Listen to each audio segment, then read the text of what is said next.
Hey guys, welcome back to another episode of the Flooring Strategies podcast where we break down flooring industry secrets, stories, tips, and tricks. Today we got a very special guest, Mark Baldwin, owner of Floor Coverings International of Seattle Shoreline. Mark's got one of the probably most interesting backgrounds of anyone we've had on the show so far. Corporate career at Amazon, HR, finance, and now he's running his own flooring franchise. Mark, thanks so much for being here, man. Thanks, Adam. My pleasure. Awesome. So yeah, before we kind of dive into the deeper questions, for anyone that doesn't know you, who are you and what do you do? So Mark Baldwin, owner of Floor Coverings International of Seattle Shoreline, actually in North Seattle as well. We just acquired a new territory. Um, I owned this franchise for about 2.5 years. Prior to that, spent time at Amazon and General Motors Financial in various finance and HR roles. Um, got a 4 and a 6-year-old at home and a lovely wife, and just spend most of my time either doing flooring or hanging out with my family. Awesome. So yeah, what is if you can give us like a quick rundown, what does a typical week look like for you these days? I'm a small business owner, so I get pulled in a lot of different directions, and some of it's out with clients working on flooring. A lot of it's also out networking with various groups like my BNI group, the various chambers of commerce that I'm in, and trying to network with businesses. Also working just kind of behind the scenes on stuff related to our financials and just running the business. And I have a small team of a total of 6 folks. One who's offshore. So I have to meet with them pretty regularly to keep them up to speed and make them feel part of the team. And then I've got a couple of design associates, a business partner, and some production folks that help us work with our installers on a day-to-day basis. So I'm kind of pulled in a lot of different directions, and hopefully the glue that keeps the team together. For sure. That's awesome. Yeah, kind of a random one here, but what would you say your younger self would think you would be kind of end up doing like a career that you had in mind when you were younger? It definitely wasn't flooring. I've fallen in love with the industry and really enjoy it, but and I always wanted to do something in finance or something related to that. And but then as I got my MBA and started like really thinking about business strategies, I think my younger self would have said, "Hey, yeah, go be your own boss." And I remember this time. It was a long time ago when cell phones were kind of just first a thing, and my dad was going to get his first cell phone, and he walked up to the cell phone counter, and the guy's like, "Well, who's your manager?" And he's like, "Oh, I'm the boss." I was like, that was kind of cool to hear. So Yeah. that kind of resonated with me, and always had in the back of my mind that I wanted, I always like managing and working with people, but it was just finding something that was my own, and I think that's my younger self would appreciate that, but I don't think I was ever gonna not be in a corporate role. So it was kind of, I think my younger self would be surprised. Yeah, definitely. Yeah, and I know you kind of mentioned, and we went over this before, that you had some experience with Amazon and then also in finance world. If you could give like a quick version, what were you doing kind of before flooring in the corporate world? Yeah, so prior to Amazon, I worked for a subprime auto lender that got bought out by GM. I was in underwriting and a little bit of sales. Managed a branch office from pretty early on. I think I was 24 when I got my first branch office, and they kept consolidating branches into my branch. And so then they asked me to come down to corporate and run a couple different departments. So I did fraud prevention, some training, some uh, uh, policy and procedure compliance auditing, and some kind of specialty underwriting for the national network. And then I opened up a national service center. Then got my MBA, decided to try something different because I'd been at GM for so long. And worked for Amazon, started up a new team doing fraud prevention for their finance operations team, mostly looking at accounts payable and specifically expense reports. So I was the guy who was policing people's expense reports for a long time at Amazon, which was kind of Hmm. fun. And then worked a lot with the HR team in regard to that. Never thought I'd be in an HR career, but started chatting with a director in the HR department, and he was like, "Hey, I got this cool policy role that we're trying to roll out." And that worked out great, but then just wasn't going to be supported as a bigger thing. So they invited me to join their employee relations department as a leader for that group. Did that for a little bit, but realized I didn't know enough core HR. So then I went and managed a bunch of HR business partners for a while, and then ultimately landed in a training role, and that was my last role at Amazon. Gotcha. So quite the journey there. Yeah, Yeah, definitely. very Yes. very different journey. What made you kind of choose flooring though? Like why FCI? Yeah, that's a great question. So I think from my perspective, I knew I wanted to run my own business. I didn't know what that was. I really liked the idea of franchising, and then got partnered with a franchise broker who kind of gave me 6 or 7 different franchises to start to look at. Started peeling back the onion on those, and then ultimately landed on 3 to 4 to really start to do some due diligence on. And my wife is a beauty professional. She's a licensed cosmetologist, and one of the franchises was waxing. We thought, wow, we're going to probably go into waxing. And then we kind of started thinking about that industry and decided that really wasn't for us. And flooring, while it was at the bottom, kept rising to the top for us. And so the reason it did was, I think, a couple different things. One, the support of both the franchise network and the franchisor. I could tell that culturally they were very supportive. And, I talked to a lot of different franchisees, and, I called random ones that, they didn't even tell me to call. Yeah. And even those folks were super supportive of someone just kind of calling them randomly. But I remember being on a call. They called it a discovery day, and I was one of the first people on the call.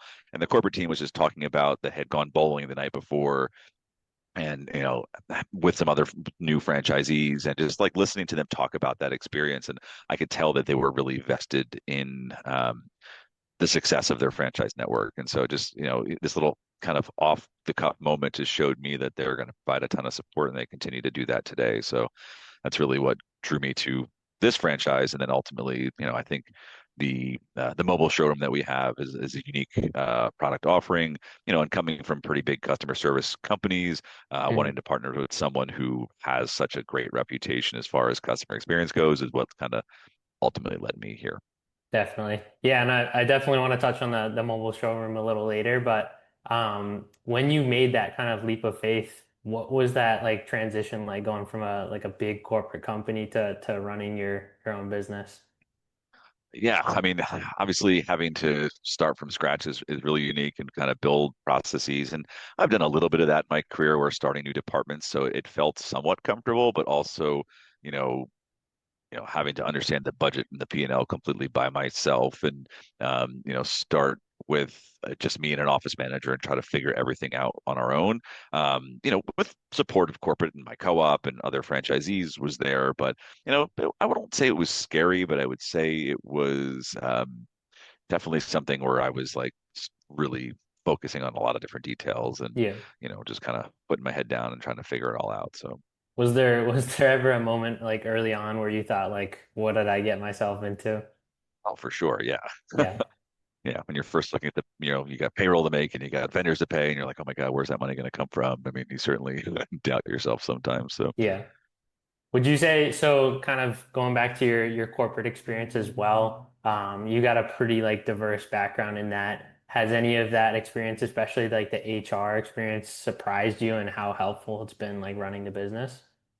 um, me, I think, yeah, I mean, obviously, having coach leaders on certain things, working with personnel and managing people and all that, I think has really helped me be successful in this role. I think it's also, giving me insight into things that I don't think I would have had otherwise, as far as like, um, you know, employment law and things like that, right? So like I'm able to understand certain risks that I can or can't take. And, I had a situation recently with an employee that there was a workers' comp situation, and trying to navigate through that on top of some performance issues, and trying to figure that all out. So, Yeah. being able to have that HR background really helped me.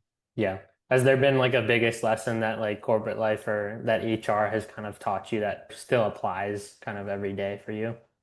Yeah. I mean, I think it's just understanding risk, and where you can pull levers from a talent and a just business risk perspective. HR, at least at Amazon, was a place that had a seat at the table, and it wasn't there just to like do talent management or talent acquisition and things like that. It was a strategic partner, and I kind of look at that strategic side of things differently. I think because of that experience. Hmm.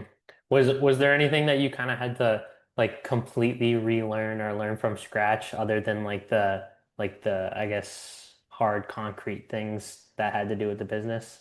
I mean, maybe uh, I think the only thing I can think of is like maybe learning how to deal with a different generation. I think Yeah. I got a little bit of that because I had an intern at Amazon and Yeah. stuff like that, but not to the extent that I have now. It's with some staff and some of my installers and stuff. But just that's a new one for me. Yeah. And so just trying to navigate some of that and how I operate versus they operate. And, that's always a fun, interesting challenge. Yeah. And so I know you're still pretty early on in your franchise kind of journey. For anyone kind of thinking about buying a franchise, what would you say is kind of the reality versus the expectation if there are like any outlandish expectations or anything like that? Yeah, I mean, I think I mean, obviously each franchise is different, but I Yeah. mean, I think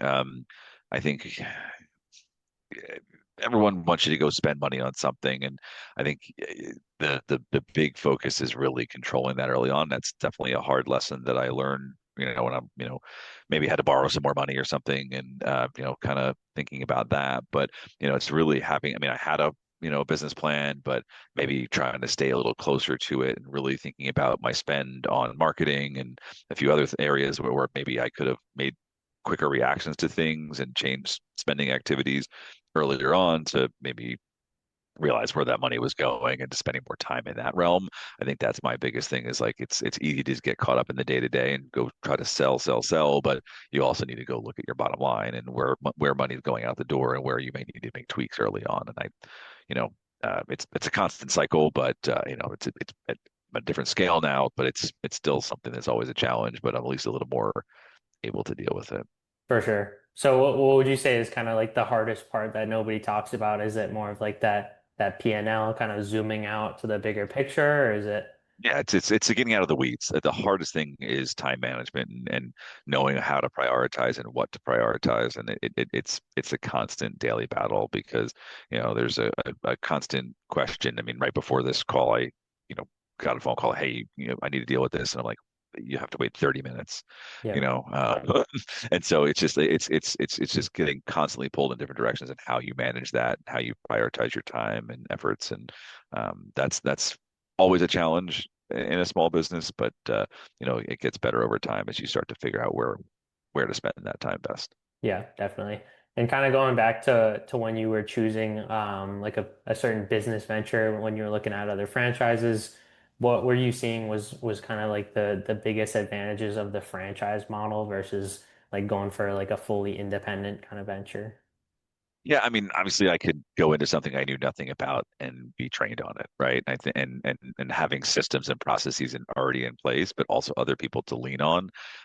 Those are kind of the biggest things for me when thinking about a franchise versus just trying to, I don't, I would never have gone and bought a flooring store not knowing anything about flooring. I don't think. Um, but I mean, I could also see now, like having run my own small business, going into something completely different and being able to drop in and do that. But I think at least to start, franchising is a good way to, cut your teeth in owning your own business and learning what it takes to do that. For sure. Yeah. And so I know we kind of mentioned earlier on the shop at home model. For any viewers that aren't familiar with like FCI or any of that, they work with a shop at home model with their mobile showrooms. I'm curious like what reactions you've been kind of getting with customers as it's not really like the typical like warehouse showroom kind of experience. And yeah, most of our customers are a little bit surprised at our model, and they're like, there's people who are hesitant to invite people into their home, but at the end of the day, you have to get there to see the project, right? And we just try to do that up front in the shopping experience. And we have a mobile showroom that's got typically over 3,000 different samples or SKUs in there that covers most of the bases that we needed to cover on an initial appointment with someone, and it allows us to get you a price quote right on the spot typically, and see everything in your home. And I think that's the big thing is that like you can shop online for flooring and everyone's tablet or phone or laptop or monitor, TV, whatever it is going to be a different color, right? Hmm. And I always tell folks like the color you see in your home, that's what the color is going to be. You can look at online and room visualizers and things like that for variance and graining and patterns, but don't use it for color because it's gonna be different. And Yeah. so, for me, the model of being at home, be able to put things on your up against your walls, up against your furniture, up against other flooring, and see what it looks like and how it can complement or match things, is an experience that people just don't really seem to understand Yeah. at first. And then, we were at a home show this weekend, and we brought one of our mobile showrooms there, and just even people seeing it didn't quite realize what it was. We had to explain it to them, and then you'd see their eyes pop, and they'd be like, Yeah. "Oh, wow, you actually come to us with all these samples," and we're like, "Yeah," like, "Oh, that's cool. That really makes sense," and they appreciate it once they really understand the model, but it definitely takes a little to get them to understand it. Yeah, definitely. Yeah, I think one of the biggest differences is when you're in that kind of showroom environment, you got like the harsh kind of like bright white lights, and then like Yeah, when you bring that piece of flooring into your actual home and it's softer and more natural light, it's just like a complete like night and day difference. for sure. Yeah. But what would you say other than like the kind of mobile showroom? I would say it's a pretty unique like feature of FCI. I haven't really seen that many other franchises or independent places doing it. What would you say one of your biggest selling points or differentiators to other foreign companies in the market is besides the mobile showroom? I'm, FCI provides it or prides itself on our service and the quality that we offer, and it's something that if we look at ratings across different platforms, both social platforms or independent studies, we time and time again are the number one rated flooring company in North America, and that comes from a belief in service in our model. And so, from consultation to installation to aftercare and things like that, we really try to handhold the process. So I think that really is something that's uh, culturally taught and talked about constantly at a corporate level and at our branch level. And so we're really focused on that experience with the customer, and other competitors aren't really focused on experience. You get passed from person to person, or Yeah. um, you know, uh, you talk to the salesperson, and then they're out of the picture, and then you can never hear from them again. That's just not our model. Hmm. So I think it's really important that that service is our differentiator. And Hmm. then we have direct manufacturer relationships, which obviously at scale helps us with pricing, also helps us with warranty support and things like that. And not that there's many warranty claims, but if there are, having the backing of the franchise and the manufacturer goes a long way, versus just going and buying something online and or at a big box store, and then it's all on you to figure out. Yeah, definitely. And how would you say you guys are kind of handling competition from like big box stores? Yeah, I mean, I, obviously there's a place for everything. The way I look at it is, in those situations, it's very impersonal. It's very on the consumer to go figure out and do the research themselves, and then just go make the purchase. And then maybe you can have to go find an installer, and all that can work out. But there's a lot of heavy lifting on your end, where we try to make it a seamless experience where they're showing you the product, showing you the differences in our products versus maybe theirs. I always, talk about an example of the different types of locking system in certain floating floors, and why a lot of places, maybe they, it looks like a great product on paper, but they aren't spending the money on the locking system, or maybe they have a wear layer that doesn't have another coating on top of it. And I would take a 12 mil wear layer with aluminum oxide coating over a 20 mil wear layer that didn't have that coating. And so you have to be able to like look at that fine print and understand where those little levers are. And like, yeah, that floor looks great at 299, but then when you go read the reviews, well, it kept falling apart because it Yeah, wouldn't stay locked together, and it scratched really easily. So, that's the type of stuff that we can show value against some of those things. for sure. Yeah, and kind of doing like a deeper dive into the behind the scenes kind of stuff with FCI and also you. I know a lot of franchises like they'll set you up with marketing vendors. How has your kind of experience been with that? Yeah, FCI's got some really great vendors, and we've supplemented with some other more local things as well. So I look at it as a very blended approach of needing some corporate level support and vendors that know the corporate ecosystem, but then also having to have vendors that understand local markets, or maybe also to just take it one step further. We do a lot of digital leads, and having those leads understand who you are and have brand awareness is an important thing that at a corporate level they're driving, and then some of our vendors are kind of that next step down. But like, how do you then get them to say yes and click you? And there's local efforts that we can do, social and on Google and SEO and more hyper local SEO. And so we Yeah. really focus on a lot of that stuff as well with the some other vendors that maybe we've brought on. But it's a nice blended approach of corporate sponsored vendors as well as vendors that we can bring on. hmm And so with that, like, has there been a lot of testing to kind of find like the right balance with corporate and then local vendors as well? Yeah. Yeah. And it's always evolving, right? Because, with AI and, hmm differing strategies, we're always trying to test and see what works.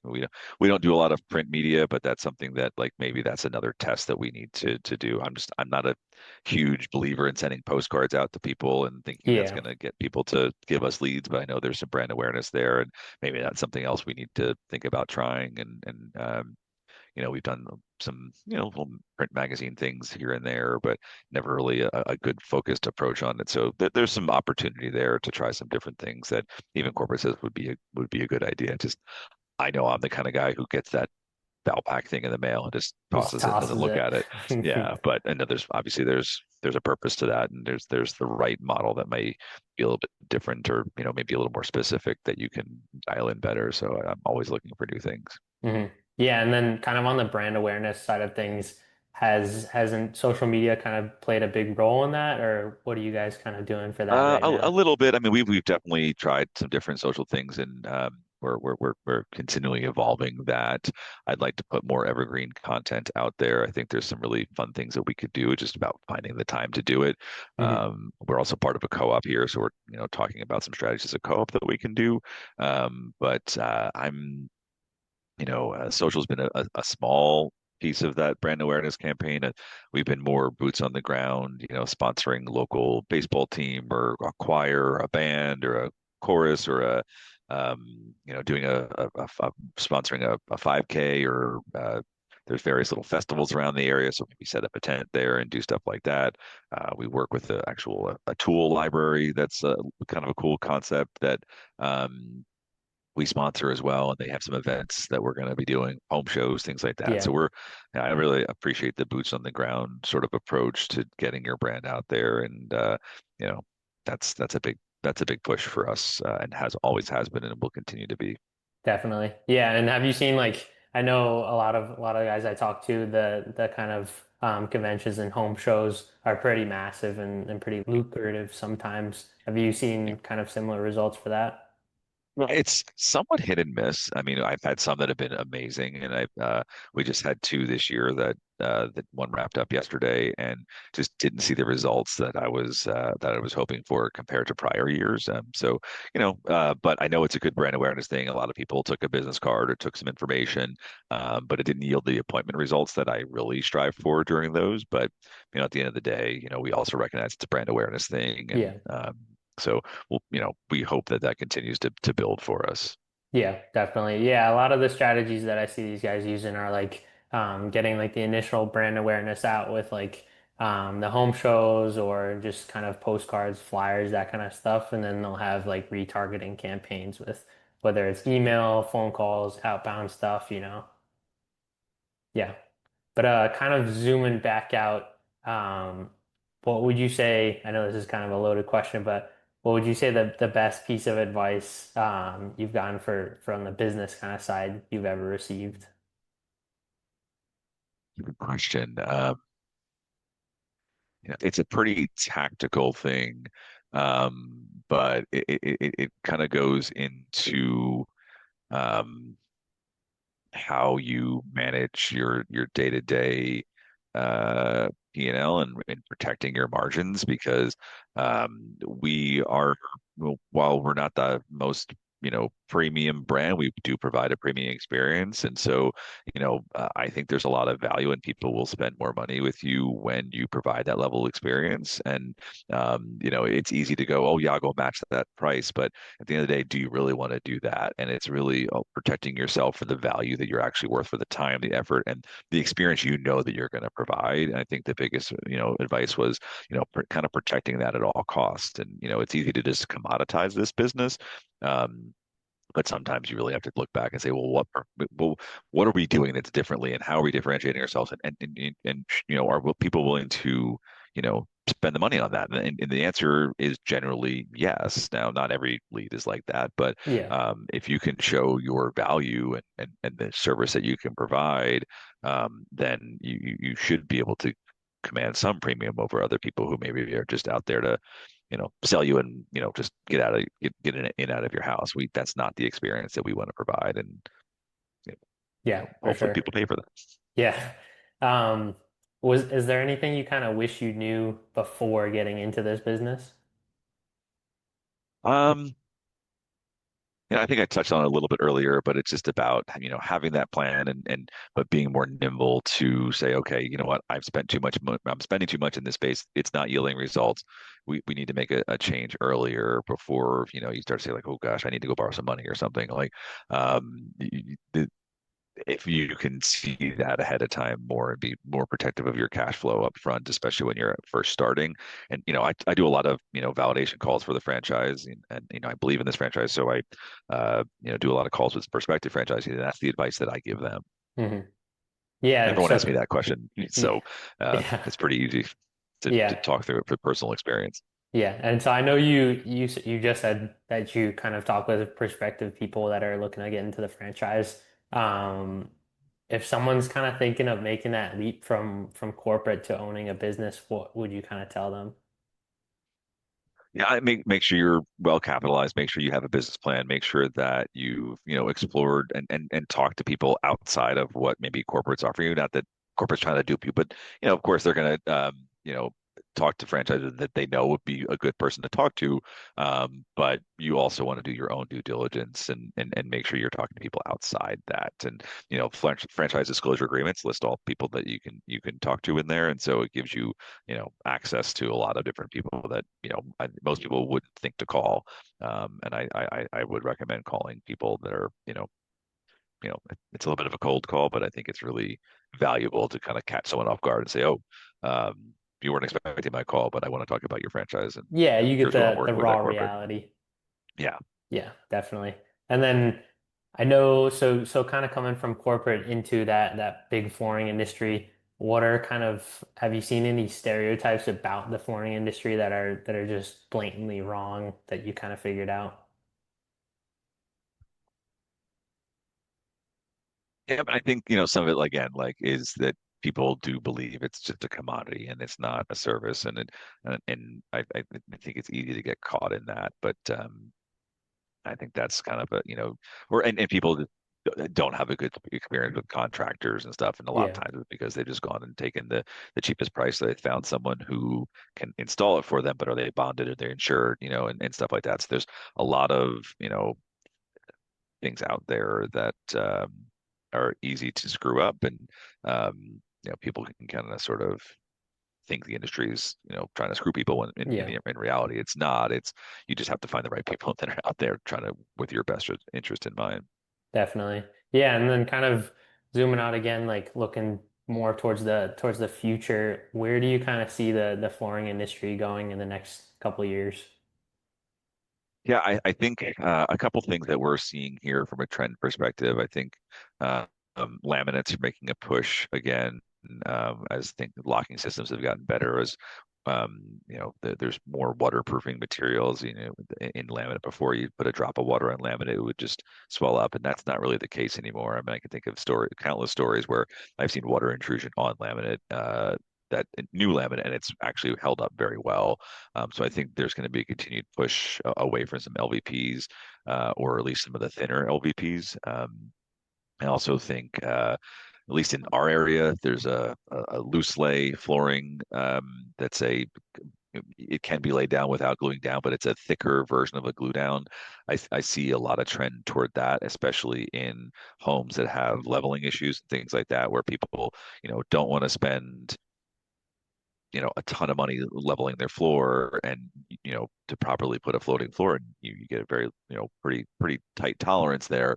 With the glue down, you can do a lot more without as much leveling. So I think people maybe trending towards some of that type of stuff is going to continue to be a big push. Definitely. Yeah. And then before we kind of wrap up, forget if I asked you this, but did you have like foreign knowledge before this? Because it seems like you know quite a lot, but Zero. was it just it was just I all picked up on knew the job? nothing. Yeah, no, I've, obviously this is my baby, and I've really, done what I can to learn as much as I can in this business, and but I couldn't have, I thought I had hardwood at my house when I bought it, and turns out it was LVP. So that was the extent of my flooring knowledge when I bought my house 4 years ago. Yeah. Okay. Awesome. Yeah. And then kind of before we kind of fully wrap this up, where can people find you if they want to reach out or get a quote or potentially if they're prospecting for like a franchise opportunity? Yeah, you can always email me, mark.baldwin at fcifloors.com. FCI Floors is our corporate website. You can go there, put your zip code in if you're local to Seattle, and you'll find myself or one of the other five other franchisees in my co-op. So all of us are pretty awesome at what we do, and would love to help anyone out. But email or going on the website and put an inquiry in is probably the best way to do it. Awesome. Yeah, Mark, this has been awesome, man. Really appreciate you coming on and sharing your story. My pleasure. Guys, if you're in the Seattle area, Shoreline, Lake Forest Park area, you need new floors, go check out Mark's team at Floor Coverings International. Links will be in the description as well. But yeah, Mark, thanks so much for coming on the show today. Thank you for having me. Appreciate it. Awesome.